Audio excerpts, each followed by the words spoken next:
Fluctuatio Animi, goddammit. Spinoza's fluctuation of mind. That's the view of political life in which people oscillate between hope and fear. Because when there are no definite and specific laws to be submitted, there would be no such a legal order. Well, in fact, Spinoza's philosophy has been highly politicized in this respect. Because even the most political regimes necessitate these two affects. The hope given to the subjects and the fear instilled in the hearts. In their hopeful days, people are insolent and live as much as possible. They would ignore even if one speaks of hopelessness. They would even disregard them. However, in days of doubt and fear, even the most meaningless, even the most senseless word would turn into a magic wand that would save people from their bad situation. Well, here Spinoza drew attention to 3 points in his portrait of human feelings, or affects as he might have called it. First of these feelings is human minds, individual or collective, that oscillate ceaselessly between the poles of fear and hope.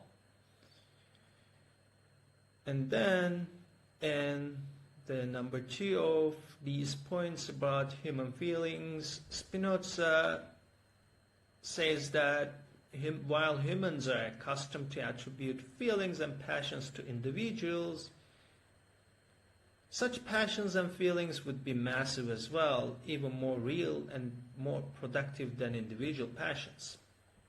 And lastly, there appears to be a principle to such fluctuation of minds, that human life continuously changes. Well, what Spinoza does in ethics is that he joins hope to sadness. At first, his inclusion of hope among sadness, or the incorporation of hope and sadness, that is bad feelings, may seem a little weird, because hope has been institutionalized and put into service in different ways and places in the history of human societies.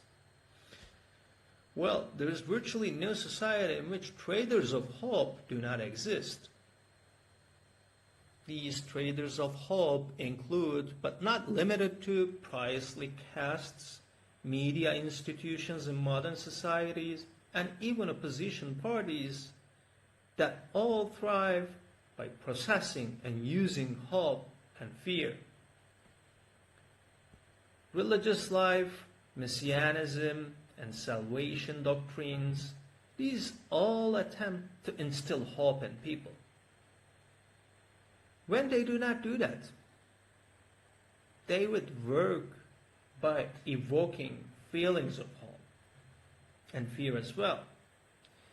The affairs and institutions of power, however, cannot be carried out just with hope.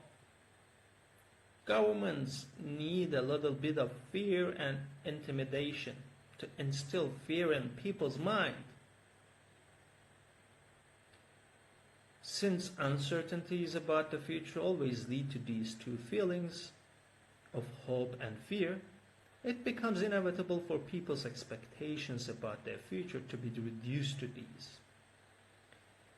Governments are found and survive by strengthening both fear and hope.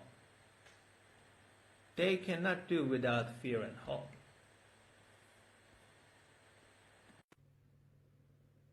Here is a note for Spinoza and his philosophy being known as one of the Enlightenment philosophies that paved the way for atheism, as well as religions known as pantheism. Even if Spinoza was not explicitly atheist, obviously in his writings and in a few books that were published with pseudonyms, he paved the way for atheism.